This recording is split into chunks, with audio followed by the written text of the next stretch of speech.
আসসালামু আলাইকুম।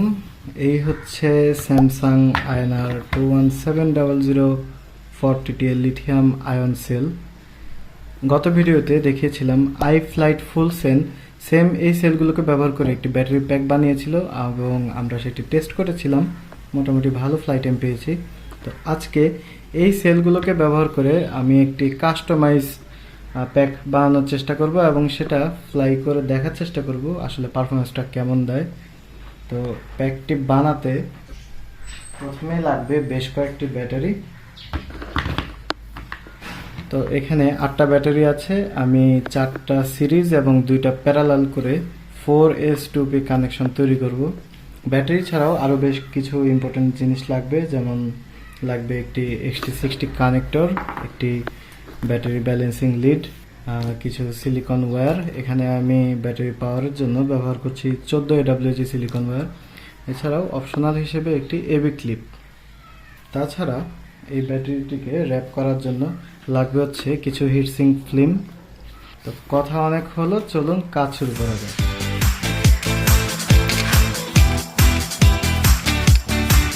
সোল্ডার করার জন্য প্রথমে এই মসৃণ সারফেসে সোল্ডারটা সরাসরি বসবে না, তো একটু স্যান্ডপেপার নিয়ে সারফেসগুলোকে একটু রাফ করে নেব।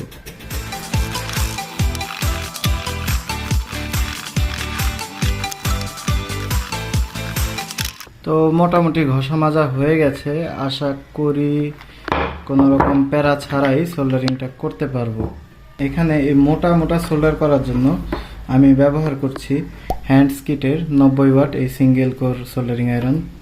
এটার বৈশিষ্ট্য হচ্ছে এটা 480 ডিগ্রি পর্যন্ত সর্বোচ্চ টেম্পারেচার উঠতে পারে।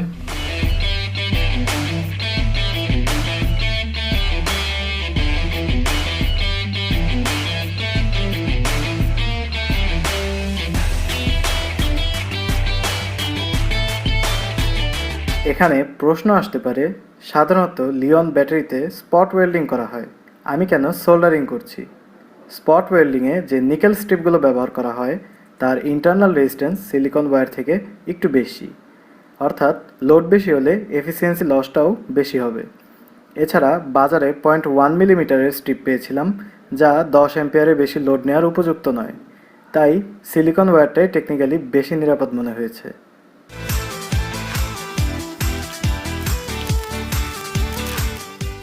তো এই ফিল্মটা শ্রিঙ্ক করার জন্য হট গান ব্যবহার করাটা অনেক রিকমেন্ডেড। গ্যাস ম্যাচের আগুনও ব্যবহার করা যায়, তবে সেক্ষেত্রে হিটটা ইভেনভাবে ছড়ায় না।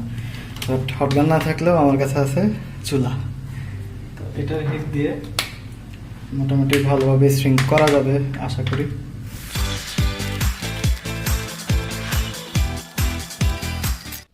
তো এই হচ্ছে মোটামুটি ফাইনাল আউটপুট।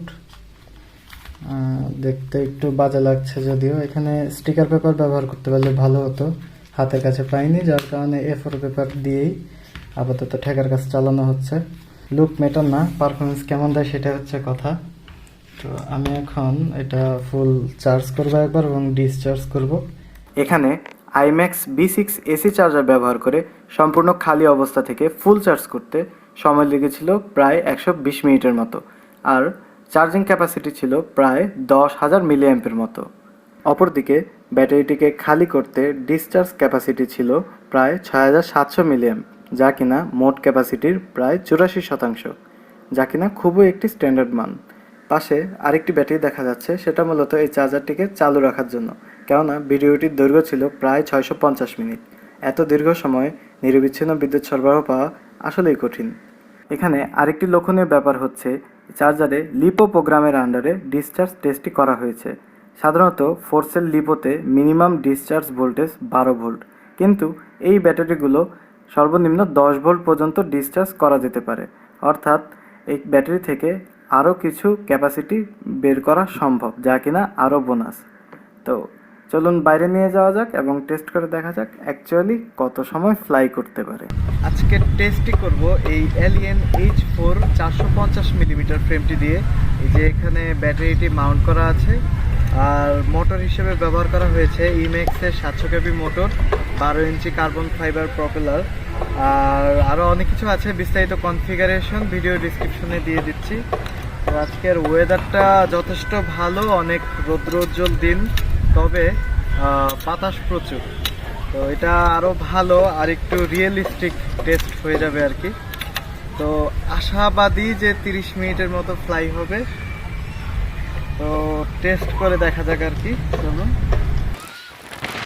তো ভোল্টেজ আছে 16.6 ভোল্ট। আমি টেক অফ করছি অ্যালটিটিউড হোল্ড মোডে।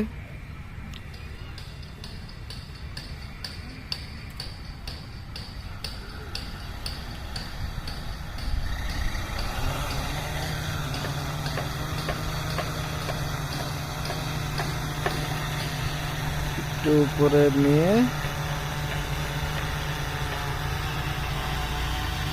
লাইটারে শিফট করলাম।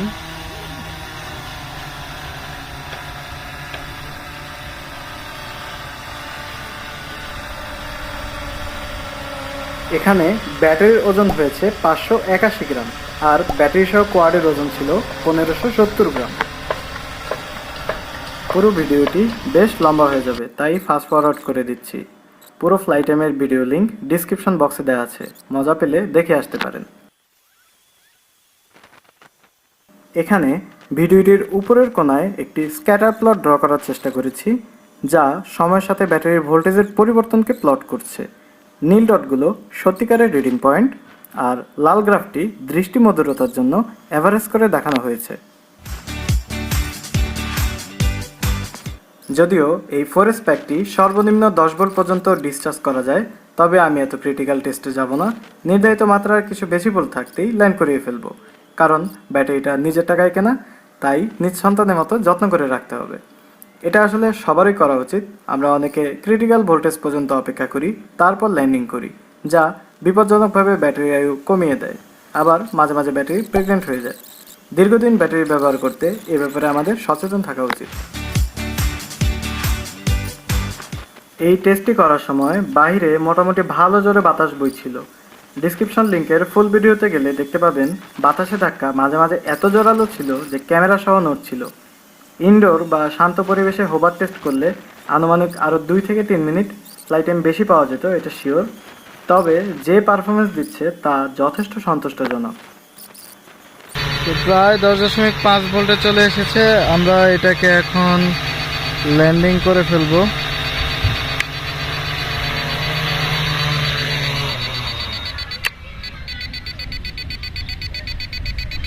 ডিজাইন করে ফেললাম।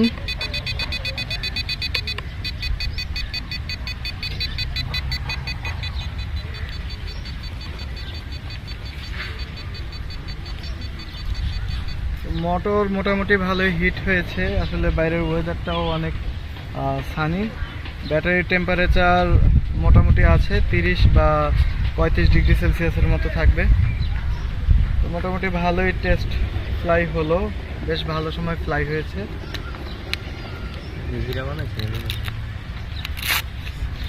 তো এটাকে এখন ঠান্ডা করতে হবে, তারপর আবার চার্জ করতে হবে।